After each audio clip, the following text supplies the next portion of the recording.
एक फंक्शन लिया था जिसको हमने पहले हार्मोनिक प्रूव किया था, और उसके बाद उसका हार्मोनिक कॉन्जुगेट निकाला था, और फाइनली फिर हमने एनालिटिक फंक्शन एब्सोल्यूट को फाइंड आउट किया था। तो वहाँ पे हम लोगों ने एक ही एग्जाम्पल लिया था। एक और एग्जाम्पल हम एटलीस्ट 2 एग्जाम्पल्स के साथ हम उस चीज़ को एक्सप्लेन करना चाहते हैं, तो इसलिए हम एक और एग्जाम्पल लेते हैं। Next function v is equal to sine hyperbolic x cos y। जैसा वहां पे हम लोगों ने प्रूव किया था कि फंक्शन हार्मोनिक है, उसका हार्मोनिक कॉन्जुगेट निकाला था, वैसे ही फिर इस फंक्शन को हम हार्मोनिक प्रूव करेंगे और इसका हार्मोनिक कॉन्जुगेट निकालेंगे। तो इस तरीके से हमारे कम से कम 2 एग्जाम्पल्स, मिनिमम 2 एग्जाम्पल्स हो जाएंगे हार्मोनिक प्रूव करने के और फंक्शन निकालने के। तो इसको हार्मोनिक प्रूव करने के लिए क्या करेंगे, del 2v by del x2 plus del 2v by del y2 is equal to 0। तो del v by del x निकाला आपने, तो ये हो गया cos hyperbolic x cos y। del 2v by del x2 निकाला, फिर से डिफरेंशिएट किया, sin hyperbolic x cos y। तो del v by del x, del v by del x, del 2v by del x2। Now again del v by del y, del v by del y कितना हुआ, sin hyperbolic x minus का sin y, and del 2v by del y2 again minus cos y sin hyperbolic x। तो ये question number 2 हो गई, और ये हो गया क्वेश्चन नंबर आपका 1। तो आप देखें del 2v by del x2 आपका आया sin hyperbolic x cos y, और del 2v by del y2 आया minus cos y sin hyperbolic x। तो del 2v by del x2, del 2 del y2 को क्वेश्चन नंबर 2 को अगर add करें तो आप देखें जैसे ही ऐड करेंगे प्लस माइनस होने की वजह से कैंसिल हो जाएगा। तो आप देखेंगे कि आप जैसे del 2 by del x2 plus del 2 del y2 का सॉल्व हम करेंगे वो 0 हो जाएगा। इसका मतलब v फंक्शन ने हार्मोनिक लाप्लास इक्वेशन को सैटिस्फाई किया, इसलिए v फंक्शन हमारा हार्मोनिक। अब उसके बाद हम लोग इसका हार्मोनिक कॉन्जुगेट फाइंड आउट करेंगे। तो मैंने आपको हार्मोनिक कॉन्जुगेट फाइंड आउट करने का जो मेथड बताया था with the help of quasi-Riemann equation, जिसमें कि पिछले वाले क्वेश्चन में हम लोगों ने कॉसी-रीमान इक्वेशन को यूज करके उसका हार्मोनिक कॉन्जुगेट निकाला था, ठीक उसी तरीके से वहां पे u हार्मोनिक था तो v उसका हार्मोनिक कॉन्जुगेट निकला था, यहाँ पे v हार्मोनिक हमने प्रूव किया तो इसका हार्मोनिक कॉन्जुगेट क्या होगा, u होगा। तो बाय कॉसी-रीमान इक्वेशन हम इसका हार्मोनिक कॉन्जुगेट फाइंड आउट करेंगे। क्या, by Cauchy-Riemann equation del u by del x is equal to del v by del y, है ना। तो del u by del x is equal to del v by del y की value क्या आई थी, del v by del y की value जो आई थी वो क्या आई थी, del v by del y की वैल्यू जो हम लोगों ने फाइंड आउट की थी वो आई थी minus sign hyperbolic x sin y, है ना। पिछली वाला minus sign hyperbolic x sin y। ये आपका del v by del x क्योंकि del v by del y के बराबर होता है, del v by del y की वैल्यू हमने वहां फाइंड आउट की थी वो आई थी minus sign hyperbolic x sin y।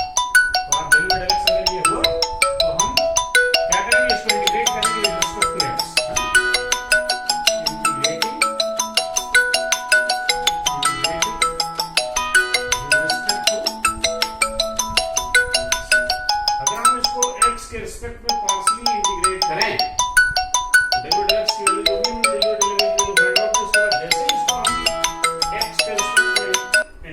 भी तो आपको देखिए क्या मिलेगा, इसको पार्शियली इंटीग्रेट x के रिस्पेक्ट में करें तो u is equal to x के रिस्पेक्ट में minus cos hyperbolic x sin y, ठीक है। u is equal to minus cos hyperbolic sin y plus constant of integration जो हम पुट करेंगे वो रखेंगे 5y, where 5y इज arbitrary function of y, where 5y is arbitrary function of y। Again हम Cauchy-Riemann equation का दूसरा part use करेंगे, क्या, del u by del y is equal to minus del v by del x। तो del u by del y की value आपको यहां से मिल जाएगी, इसको डिफरेंशिएट करके y के रेस्पेक्ट में। तो del u by del y यहां से आप निकालें तो minus cos hyperbolic x cos y plus five dash Y is equal to del U del x की वैल्यू आप वहां से पुट करें तो वो है डेल यू डेल एक्स की वैल्यू आई थी cos hyperbolic x cos Y. आप देखें दोनों तरफ वैल्यू सेम है, इसका मतलब ये इससे कैंसिल आउट हो जाएगा। ठीक है, क्योंकि डेल एक्स की value cos x cos y i थी, तो उसको आपने जैसे ही पुट किया ये वैल्यू दोनों तरफ सेम हो गई, ये कैंसिल हो गई। कैंसिल होने की वजह से क्या हुआ, फाइव डैश वाई क्या हो गया, जीरो हो गया। Five dash Y is zero, five dash Y zero हो गया। इसका मतलब फाइव वाई क्या हुआ, कांस्टेंट सी। इस फाइव वाई की वैल्यू को आप अपनी इस इक्वेशन में पुट कर दें। जैसे ही फाइव वाई की वैल्यू आप इस इक्वेशन में पुट करेंगे, इस इक्वेशन में आपको आपका हार्मोनिक कॉन्जुगेट फंक्शन मिल जाएगा। तो ये फाइव वाई की वैल्यू हम लोगों ने यहाँ पुट की इस इक्वेशन में, यहाँ पे आप देखें कि आपका हार्मोनिक कॉन्जुगेट निकल आया u is equal to cos hyperbolic x sine y plus c. ये आपका हार्मोनिक कॉन्जुगेट फंक्शन आ गया। हार्मोनिक कॉन्जुगेट v से आपने u निकाल लिया, तो फाइनली आप एनालिटिक फंक्शन भी फाइंड आउट कर सकते हैं। क्या F Z is equal to क्या होता है, u प्लस आई वी। तो u क्या था, u था आपका, ये आया आपका minus cos hyperbolic x sine y plus c plus आई वी। वी क्या है, i sine hyperbolic x cos y. तो ये आपका एफ जेड एक्स वाई के टर्म में आया। चूंकि एफ जेड की वैल्यू जेड के टर्म्स में निकालनी होती है, तो मैंने आपको बताया था कि जब कभी भी एफ जेड की वैल्यू जेड के टर्म्स में फाइंड आउट करनी हो, आप क्या करेंगे, putting y is equal to zero, x equal to z in the above function, we get F Z is equal to, आप जैसे y इक्वल टू जीरो रखेंगे साइन जीरो की वजह से जीरो हो जाएगा, और ये आपका cos जीरो वन हो जाएगा। तो so you have I sine hyperbolic z plus I sine hyperbolic z cos zero one हो गया प्लस सी। ये आपका फंक्शन एनालिटिक फंक्शन आ गया। फाइनली आपको ये आपने देखा कि फंक्शन भी आपका हार्मोनिक प्रूफ हुआ, उसका हार्मोनिक कॉन्जुगेट ये आया, और लास्ट में आपने एनालिटिक फंक्शन फाइंड आउट कर लिया, z is equal to i sine hyperbolic z plus c. तो दिए गए फंक्शन v का ये आपका एनालिटिक फंक्शन आएगा, और ये इसका harmonic conjugate. Clear, this is first we have to proof the function is harmonic, and then find its harmonic conjugate, and finally we have to find out the analytic function f z। ठीक है, तो ये तो चीज यहां तक clear रही कि आप किस तरीके से फंक्शन को हार्मोनिक प्रूव करेंगे, उसका हार्मोनिक कॉन्जुगेट कैसे निकालेंगे, और आप हार्मोनिक कॉन्जुगेट निकालने के बाद एनालिटिक फंक्शन एफ जेड कैसे फाइंड आउट करेंगे। इसके बाद एक बड़ा ही इंपॉर्टेंट मेथड जिसका नाम है मिलेन-थॉम्पसन मेथड, इसको बोलते हैं मिलेन-थॉम्पसन मेथड। इस मेथड की खासियत क्या है, क्या इसकी इंपॉर्टेंस है, कि with the help of this method you can find out directly the function f z without finding out its harmonic conjugate।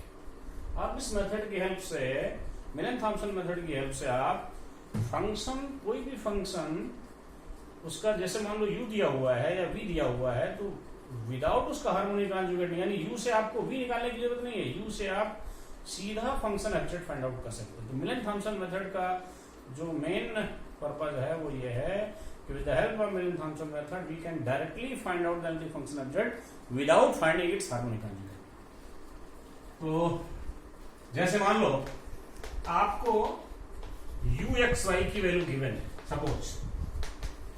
Suppose आपको फंक्शन का रियल पार्ट दिया हुआ है और आपको उसका उससे आपको डायरेक्टली फंक्शन फाइंड आउट करना है, तो आप क्या फार्मूला यूज करेंगे, आप यूज करेंगे f Z is equal to integral five one z zero minus i five two z zero